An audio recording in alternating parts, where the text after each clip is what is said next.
Balears és la comunitat autònoma més castigada de tota Espanya des del punt de vista econòmic i el projecte de pressupost general de l'Estat deixa Balears una altra vegada més a la cova amb inversions directes de l'Estat. Jo li demano com valora la inversió territorialitzada que recull el projecte de pressupost general de l'Estat en relació a les Illes Balears? Vostès, a sort de tocar convenis, són uns mans foradades, senyora Armengol.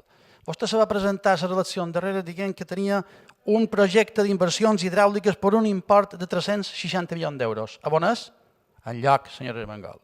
Vostè havia de tenir una depuradora de Palma que va perdre 100 milions d'euros que estaven prevists l'any 2015 i els ha deixat perdre. A on són les inversions per l'any que ve la depuradora de Palma? Enlloc, senyora Armengol.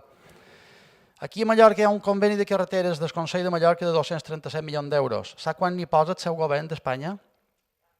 2 per l'any que ve, 4 en total a les Illes Balears. I què me'n diu de 60 milions d'euros del conveni de carreteres de l'any 2004?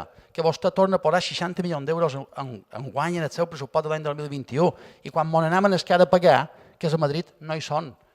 No li fa vergonya seguir falsejant d'aquesta manera els seus pressupostos? Darrerament no està massa fina a l'hora de justificar les coses que l'enrevolten.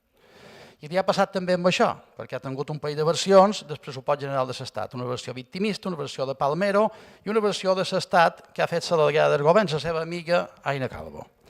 I diu la seva amiga Aina Calvo, puede que se incumplan expectativas, pero no leyes. I això defineix el que és el REP, el règim especial de les Illes Balears, pel seu govern del PSOE de Madrid. Són expectatives. I vostè ens va vendre com un dia històric, com algo que era impressionant. Un altre fiasco dels seus, senyora Armengol.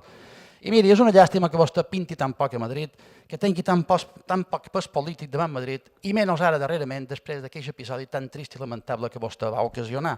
Però ara necessitaríem solidaritat de Madrid, i vostè, així com està trista i cap baix, és impossible que ho dugui.